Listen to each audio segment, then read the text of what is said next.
All right, let's jump straight into this explainer and honestly pull back the curtain on the invisible world that's managing our daily commutes. We drive through them every single day, right? Usually without a second thought. Unless, of course, they make us late. I'm talking about traffic lights. Today, we're going to look at exactly why the modern intersection is so much more than just a simple clock ticking down. I mean, we have all been there, right? It's late at night, you're sitting at a red light, and you're just staring at a completely empty intersection. There are literally no cars to your left, no cars to your right. It's just you and that glowing red bulb. You're stuck because, chances are, that intersection is being controlled by a really basic fixed-time controller. It's basically a dumb system that operates purely on a timer, totally blind to what's actually happening out there on the road. To understand how we actually fix this incredibly frustrating problem, we've got to look at the very foundation of traffic control. So, Section 1, the problem with timers. Believe it or not, our attempts to control traffic go way, way back. Back in 1868, police officers were manually changing gaslit signals just to direct horse carriages. Fast forward a bit to 1912 in Cleveland, Ohio, and we get the very first electric traffic light. But engineers, they quickly realized that timers just weren't going to cut it. Actually, as early as 1928, inventors were already experimenting with actuated signals.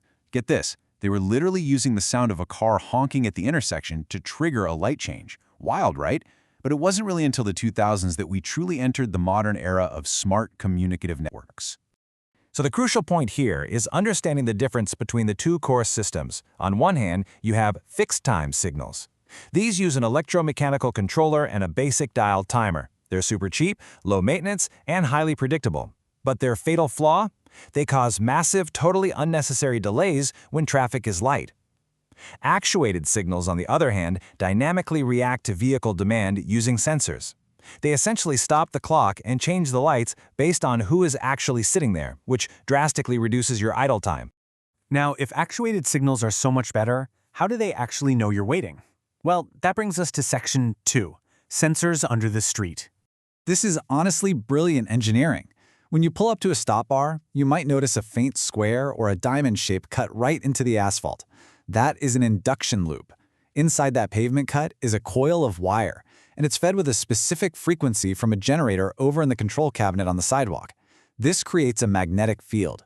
So when your multi-ton metal vehicle drives over it, it triggers something called the eddy current effect. Basically, your car's conductive metal generates opposing currents that actually decrease the loop's inductance. The system senses that drop, it knows you're there, and boom, it calls for a green light. Now, induction loops have been the industry standard for a long time, and for good reason. I mean, they are extremely cheap to install, and they're practically immune to bad weather, boasting a 10 to 20-year lifespan. But they definitely have some fatal flaws. First off, if you ride a motorcycle or a bicycle, you know the pain. These loops really struggle to detect smaller metallic objects. Second, the asphalt at busy intersections degrades pretty quickly, especially with heavy 18-wheelers slamming on their brakes. That shifts the asphalt, breaks the delicate wire inside, and suddenly you're getting false green lights in the middle of the night.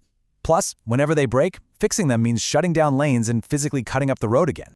Because of all those underground headaches, cities are now pulling their sensors out of the dirt and putting them up in the sky. Section 3. Above-ground intersection eyes. What's really interesting here is just how dense and complex our urban grids have become. You simply can't cut induction loops into a massive 12-lane intersection effectively anymore. Instead, engineers are turning to advanced 24 GHz multi-channel microwave radars, like the ones developed by companies like Analog Devices or Waveronics. These sensors are incredibly powerful. They can track objects as small as 70 centimeters, so pedestrians and bikes, from up to 200 meters away.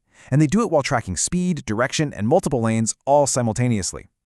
By mounting these cameras and radars high above the street, engineers gain total flexibility. You can completely remap an intersection digitally.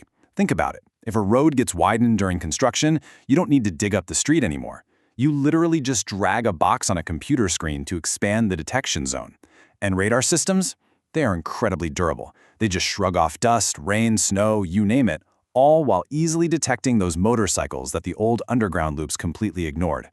But here's the thing. Above-ground sensors do a whole lot more than just see if you're stopped. Let's get into Section 4, Solving the Dilemma Zone. Okay, picture this. It's 11 p.m., you're doing 45 miles per hour down a dark road, and the light suddenly turns yellow. Do you slam on the brakes, or do you gun it? Welcome to the dilemma zone. This is an area roughly 2.5 to 5.5 seconds of travel time upstream from the intersection.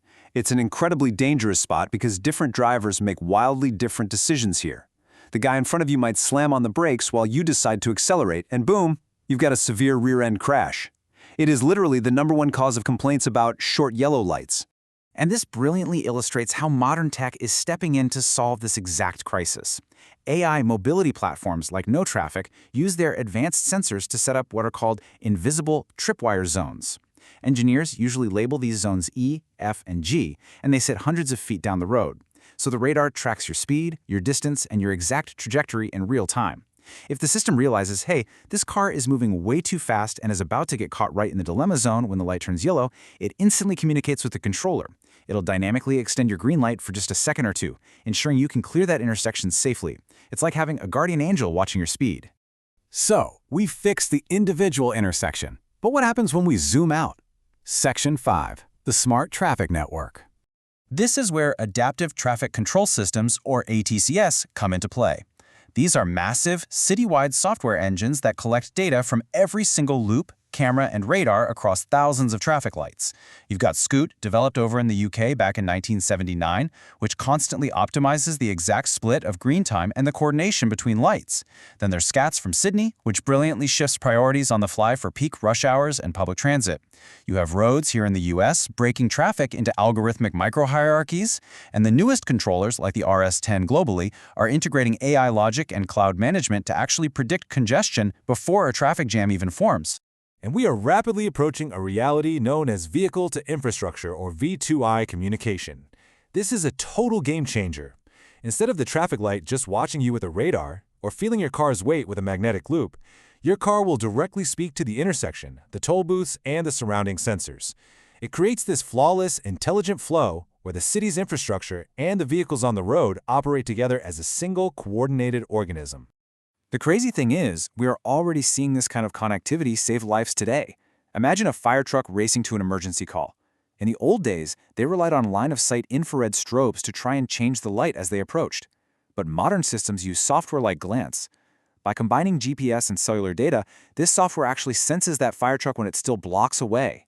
It dynamically turns the opposing lanes red to clear out the entire backlog of cars. So by the time that fire truck actually arrives at the intersection, it has a guaranteed green light and a completely empty road ahead of it. Fire Chief Gibbs down in Marietta, Georgia, literally called this the biggest improvement to response times he's seen in his entire career.